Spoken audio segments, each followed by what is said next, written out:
Et si le problème n'était pas que tu ne ressens rien pendant ta prière, mais que tu as oublié ce que tu es réellement en train de faire lorsque tu pries? Tu te lèves, tu fais les ablutions, tu poses ton tapis, tu dis Allahu Akbar, tu récites Al-Fatiha, tu t'inclines, tu te prosternes, puis tu te relèves et tu ne ressens presque rien.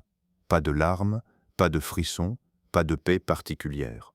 Juste quelques minutes qui passent. Et parfois, le pire arrive après la prière. Tu te demandes si quelque chose ne va pas chez toi, si ton cœur est devenu dur, si ta foi est en train de disparaître. Mais attends, parce qu'il y a une vérité que beaucoup oublient. Ne pas ressentir une émotion forte pendant la prière ne signifie pas automatiquement que ta prière ne vaut rien. Et surtout, cela ne signifie pas que tu dois abandonner. Le véritable combat commence précisément ici. Imagine une personne qui prie depuis des années. Elle connaît les gestes, elle connaît les sourates, elle connaît les paroles. Mais lorsqu'elle entre dans la prière, son esprit part ailleurs. Elle pense au travail, aux factures, à une conversation de la veille, à un message auquel elle n'a pas répondu, à ce qu'elle fera après. Son corps est face à Allah, mais son esprit court dans toutes les directions. Et lorsqu'elle termine, elle se dit « Je n'ai rien ressenti ». Pourtant, ce moment peut contenir une leçon immense. Parce que la prière n'est pas seulement un moment où le corps accomplit des mouvements. Le Coran décrit parmi les croyants qui réussissent ceux qui sont humbles dans leur prière, ceux dont le cœur s'abaisse devant Allah. Coran, Al-Mu'minun 23, 1, 3, 2. Alors pourquoi cette présence du cœur disparaît-elle parfois? Une première raison est simple. Nous arrivons souvent devant Allah avec un esprit déjà saturé. Toute la journée, nous avons regardé des écrans, entendu des notifications, répondu à des messages, couru après des choses urgentes, pensé à demain, regretté hier. Puis l'adhan arrive. Et soudain, nous voulons que notre cœur devienne parfaitement calme en quelques secondes. Mais un cœur qui vient de passer des heures dispersées ne se recentre pas toujours instantanément. Il faut parfois lui laisser le temps de revenir. La prière n'est pas une interruption de notre vie. Elle est justement le moment où nous apprenons à remettre notre vie à sa juste place. Mais il y a quelque chose d'encore plus profond.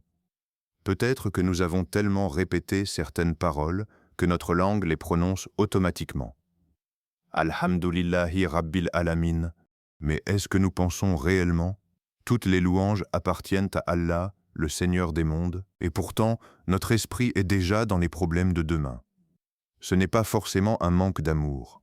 Parfois, c'est simplement que nous avons cessé d'écouter ce que nous prononçons. Et voici une révélation extraordinaire. Dans un hadith Qudsi authentique rapporté par Muslim, lorsque le serviteur loue Allah, Allah lui répond.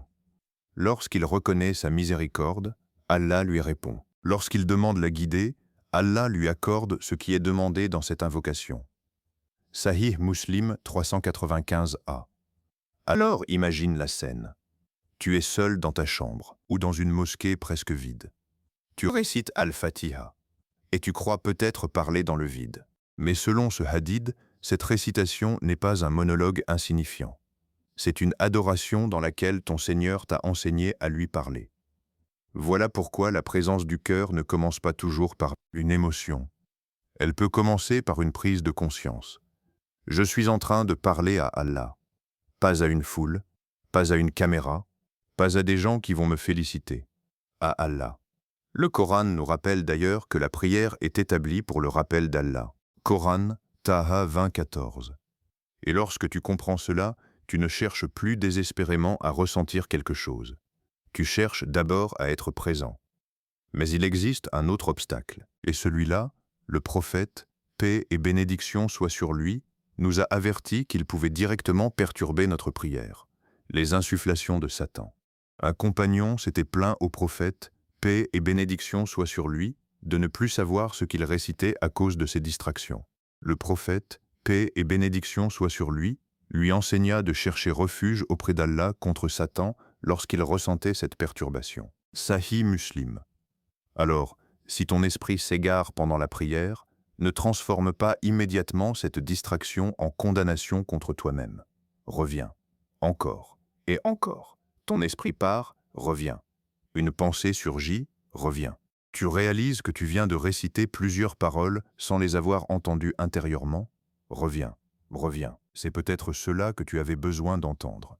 La concentration parfaite n'est pas le seul moment où tu es en train de combattre pour Allah. Le fait de revenir à lui après avoir été distrait est déjà un effort. Ne laisse donc pas une pensée qui t'a échappé devenir une raison d'abandonner toute ta prière. Mais il faut aussi regarder ailleurs, parce que le Coran nous parle d'un cœur qui peut s'endurcir. Allah demande, le moment n'est-il pas venu pour les croyants que leur cœur s'humilie au rappel d'Allah? Puis il évoque ceux dont les cœurs se sont durcis avec le temps. Sourate Al-Hadid, verset 16. Et le Coran avertit également que certaines œuvres mauvaises peuvent laisser une marque sur le cœur. Mais attention, ne transforme pas ces versets en diagnostic automatique. Si tu traverses une période où ta prière te semble sèche, tu ne peux pas conclure simplement « Allah m'a rejeté ». Nous ne connaissons pas l'invisible. Nous ne connaissons pas le jugement d'Allah sur nous. Mais nous pouvons nous poser une question honnête. Qu'est-ce qui nourrit mon cœur en dehors de la prière? Parce qu'il est difficile de demander à son cœur de pleurer devant Allah pendant quelques minutes, lorsque le reste de la journée est rempli de choses qui l'éloignent constamment du rappel d'Allah. Ce n'est pas une formule magique. C'est une invitation à observer sa vie. Que regardes-tu? Que écoutes-tu? Quelle pensée nourris-tu? Quel péché refuses-tu d'abandonner? Quelle rancune portes-tu depuis des mois? Quelles distractions ont pris une place énorme dans ton esprit? Et surtout, quand tu es seul, loin du regard des gens, est-ce que tu te souviens encore d'Allah? Parce que la prière ne doit pas seulement changer ce que tu fais sur le tapis. Allah dit que la prière est destinée à détourner de la turpitude et du blâmable, et que le rappel d'Allah est encore plus grand. Sourate Al-Ankabut, verset 45. Si tu pries 5 fois par jour, mais que tu ne cherches jamais à comprendre ce que tu récites, ne sois pas surpris si certaines paroles deviennent mécaniques. Commence simplement, une seule sourate, un seul passage. Comprends son sens. Puis, lorsque tu le récites, rappelle-toi ce que tu es en train de dire. Peut-être que ton cœur ne s'est pas fermé pour toujours. Peut-être qu'il attend simplement que tu frappes encore à la porte. Une prière, puis une autre, un retour, puis un autre, jusqu'au jour où tu te prosterneras sans chercher à ressentir quoi que ce soit, et que tu réaliseras soudain que ton cœur était déjà en train de revenir. Alors, si ce message t'a parlé, prends quelques secondes après déjà en train de revenir cette vidéo et demande-toi sincèrement, quand je prie, où est réellement mon cœur? Et si tu veux, écris en commentaire une seule chose que tu aimerais améliorer dans ta prière. Peut-être que ton commentaire aidera quelqu'un qui vit exactement la même chose en silence. Et si cette vidéo t'a été utile, pense à la liker, à la partager avec une personne qui en a peut-être besoin et à t'abonner. Parce que parfois, une simple parole peut rappeler à un cœur quelque chose qu'il avait presque oublié. Allah est toujours celui vers qui l'on revient.